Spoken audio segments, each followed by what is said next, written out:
Bonjour à toi qui passe sur cette chaîne. Je voudrais te remercier d'être là, te remercier d'écouter mes blabla, les blabla de Sandra. Je voulais te dire que tu n'as pas à hésiter. S'il y a un sujet que tu souhaites que j'aborde en auto-édition, eh bien, fais-le moi savoir. Ce sera avec un grand plaisir que je prendrai le temps d'en parler. Si tu es toi-même dans un processus d'écriture et que tu as envie d'en parler, de partager tes avancées avec moi, eh bien, ce serait également avec un grand plaisir que j'échangerai à ce sujet-là. J'ai créé cette chaîne pour parler d'auto-édition, pour parler de mes lectures, pour parler d'écriture, pour parler de l'actualité des fois, de ce qui me tient à cœur, de ce qui fait que j'ai parfois des coups de gueule.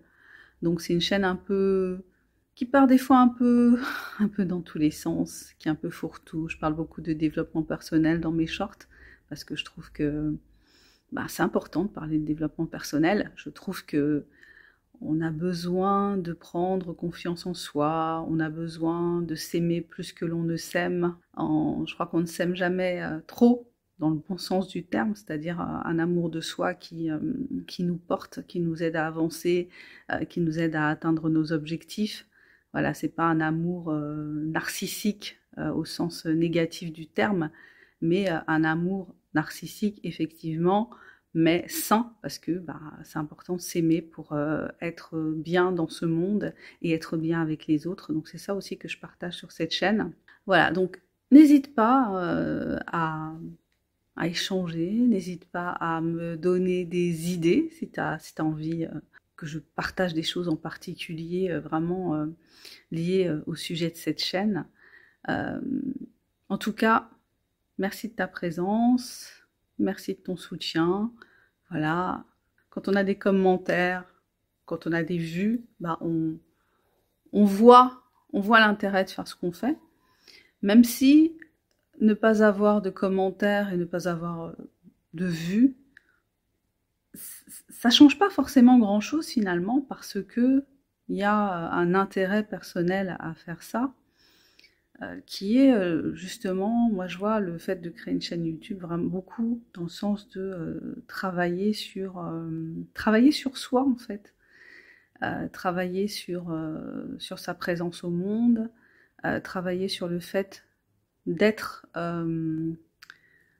de se donner à voir d'une certaine façon, même si ma chaîne reste confidentielle, et peut-être que c'est ce dont j'ai besoin finalement, de rester dans une forme de confidentialité, que ça reste une petite chaîne finalement. Ça correspond peut-être à ce que je suis actuellement, et je vois ça vraiment comme un exercice.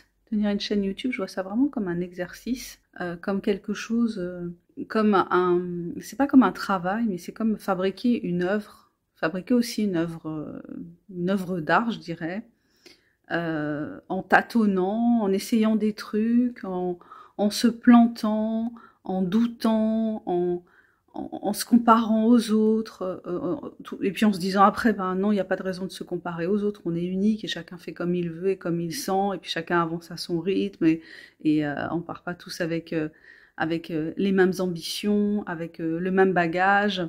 Donc c'est aussi ça, la création de cette chaîne, et si je m'interroge parfois sur sur ce que je fais exactement, et que j'imagine que il y a des gens qui tombent sur une vidéo et qui doivent se dire mais qu'est-ce qu'elle raconte, mais qui c'est celle-là, qu'est-ce qu'elle veut?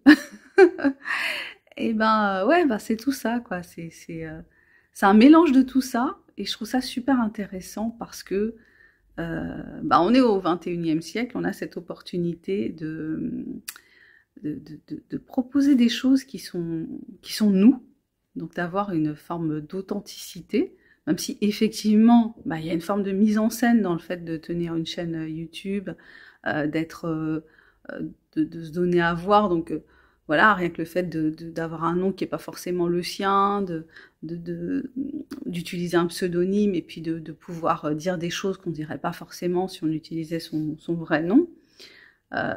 Donc il y a cet aspect, théâtralisation, il y a cet aspect mise en scène, Mais derrière, il y a toujours la personne qui est là, et puis on ne dit pas les choses par hasard, on ne propose pas certaines choses par hasard, quoi. Il y a vraiment un lien avec soi-même, avec ce qu'on a envie de partager, avec une avancée, une progression aussi, une progression dans le temps, parce que le temps passe, parce que je vieillis, parce que mes attentes du début, je les revois. Je suis toujours dans un rêve et dans un rêve, dans une envie toujours de proposer mon univers et qu'il soit compris, et puis que j'ai des lecteurs et de plus en plus de lecteurs. L'envie, elle est toujours là, le besoin est toujours là, qui n'est pas comblé pour l'instant, mais qui continue à être un fil conducteur. Mais forcément, si je continue, c'est qu'il n'y a pas que ça. Parce que s'il y avait que ça, j'aurais arrêté depuis longtemps, parce que je m'épuiserais s'il y avait que ça. Donc, ouais, il y a quelque chose à partager. Il y a peut-être une énergie à donner, un lien à tisser avec certaines personnes. Ouais, donc voilà, toute la complexité du pourquoi de cette chaîne, j'essaie de le verbaliser dans cette petite vidéo. Voilà, c'était ça que j'avais envie de vous dire aujourd'hui. Je vous invite à découvrir mes écrits qui sont sur la plateforme Amazon. Je vous rappelle que mon dernier roman paru s'appelle L'amour minimaliste. Donc c'est une romance contemporaine ça parle d'amour, ça parle de résilience, ça parle des liens qui se défont, et puis des liens qui se renouent, de la continuité en fait de la vie malgré la perte. Voilà, on perd des gens. Si on les a aimés très fort, on continuera toute notre vie à les aimer. Et puis la vie, elle continue, donc notre cœur est grand, et si on continue à accepter l'idée de ce grand cœur, et que il y a de la place dans ce cœur pour d'autres personnes, et celle qu'on a perdue, elle sera pas remplacée, mais dans ce cœur immense, viendra une autre personne. Voilà, si c'est vraiment une histoire d'amour, et puis si c'est de l'amitié, d'autres amis peuvent trouver de la place dans notre cœur. Et puis c'est comme ça que la vie continue. C'est comme ça que on accepte d'être un être humain avec des émotions, qu'on accepte d'être un être humain avec des valeurs, qu'on accepte d'être un être humain avec de la fragilité, un être humain avec de l'empathie. Voilà, accepter d'être, dans le cas de mon héroïne, d'être de nouveau amoureuse, ça veut dire quelque part d'être de nouveau fragile, mais en même temps ça veut dire d'être de nouveau forte, parce que la force de la vie, c'est aussi d'accepter que on peut perdre. C'est l'essence même de la vie en fait. On est dans notre vie, c'est comme un fil, comme dans la mythologie. La vie, c'est un fil qui peut être coupé à tout moment. Donc il faut prendre conscience de ça. Prendre conscience que le fil des gens qu'on aime peut être coupé aussi, mais ça ne doit pas nous empêcher de prendre le risque d'investir les gens, de prendre le risque d'aimer les gens. On aime les gens au risque de les perdre, et ils nous aiment au risque de nous perdre.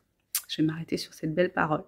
Je vous embrasse, je vous souhaite le meilleur. Prenez soin de vous, prenez soin de votre mental, et on se retrouve bientôt pour un nouveau partage. Bye bye!